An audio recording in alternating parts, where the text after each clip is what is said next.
This painting looks calm. A winter landscape, snow, bare trees, small birds resting in silence. But what you're seeing is not peace. It's a pause, a fragile moment inside a world where every second decides who survives. Behind this scene stands an artist who spent his life hunting, observing, and studying nature more deeply than most ever dared.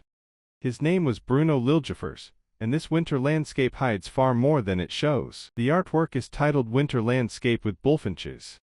A simple name, almost modest. It doesn't warn you about what you're about to see at first glance. Nothing dramatic happens. No violence. No action. No obvious conflict. No struggle. No predator. No visible danger. But Liljefors never painted decorative scenes. He wasn't interested in beauty for comfort. He painted ecosystems, systems where every element depends on another, where survival is never guaranteed. The birds are not posing, they are alert. Still. Watchful. Listening. Every sound matters. Every shadow could mean something. The landscape is not a background. It is active. It is present. It is a constant threat. Cold presses in. Silence exposes. Stillness betrays. Winter is not romantic. It strips life down to its essentials. It is survival. Nothing more. Nothing less. Bruno Liljefors was born in Sweden in the year 1860, a land of long winters, a forest that feel endless.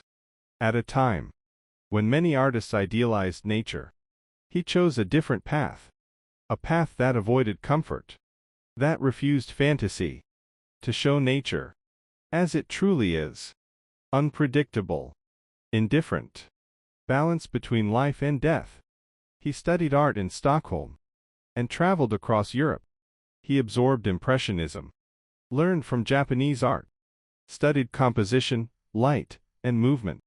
But he never stopped questioning what art was meant to do.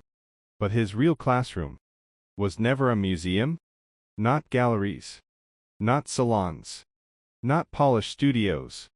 It was the forest, the cold, the waiting, hours without movement, days without certainty, learning by watching, not touching. Liljefors didn't observe nature from a distance. He didn't stand apart from it. He didn't frame it safely. He lived inside it, sharing its rhythm, accepting its rules, becoming part of the same silence he would later paint. This detail makes many people uncomfortable. It challenges modern ideas. It forces an uneasy pause. Liljefors was a hunter his entire life.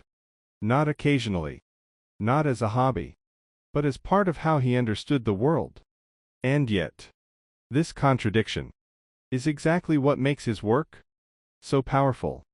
Artist and hunter, observer and participant, both at the same time.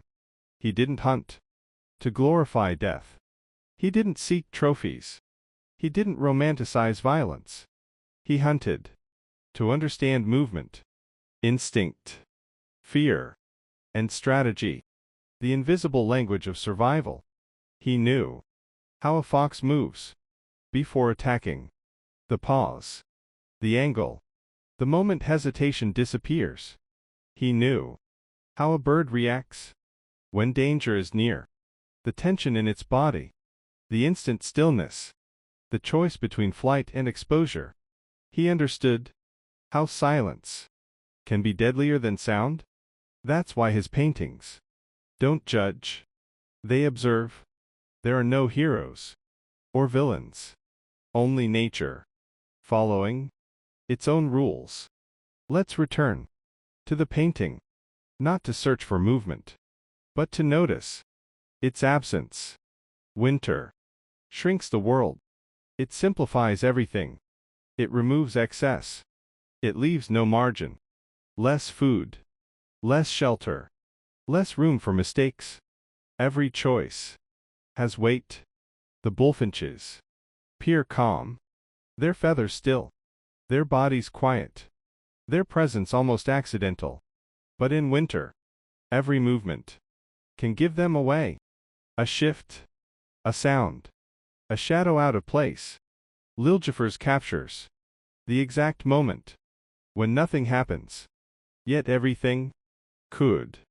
The moment before flight, the moment before loss, the moment before survival, is decided. That is the true drama of this landscape. Liljefors took his obsession to extremes, not as a metaphor, as a way of life. He kept live animals as models. Foxes, owls, eagles, hares. Not sketches, not references. Living creatures. He studied them for hours, days, even weeks. Waiting, watching, learning their rhythms. Sometimes he hid in improvised shelters, observing without being seen. Becoming still, becoming silent, becoming part of the landscape. He wasn't searching for beauty. He wasn't trying to impress. He was searching for truth in movement, in hesitation, in reaction, in instinct. That's why his animals never look staged. They are never posing. They are never aware of the viewer. They look alive, because they were truly understood. His style was a rare combination, not accidental, not borrowed, carefully absorbed. From Impressionism, he took light, not as decoration, but as atmosphere. Light that shifts, light that breathes, light that never stays still. From Japanese art, he learned composition and balance. How emptiness can be as powerful as form. How what is left out matters as much as what is shown. From Art Nouveau, he absorbed visual rhythm, curves, repetition, movement flowing through the image.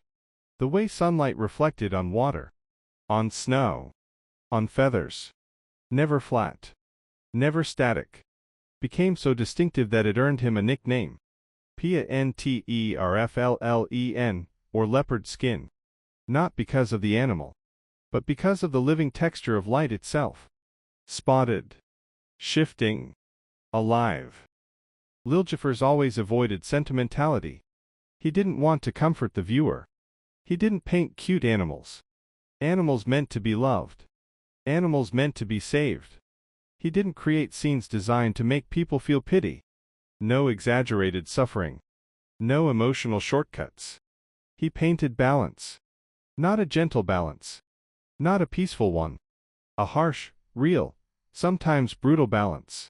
But an honest one. A balance that exists whether we like it or not. In his work, nature doesn't need explanation. It doesn't ask to be judged. It only asks to be observed. Quietly. Carefully. Without illusion. Today, Bruno Liljefors is considered one of Europe's most influential wildlife painters. Not because he was loud. Not because he was dramatic.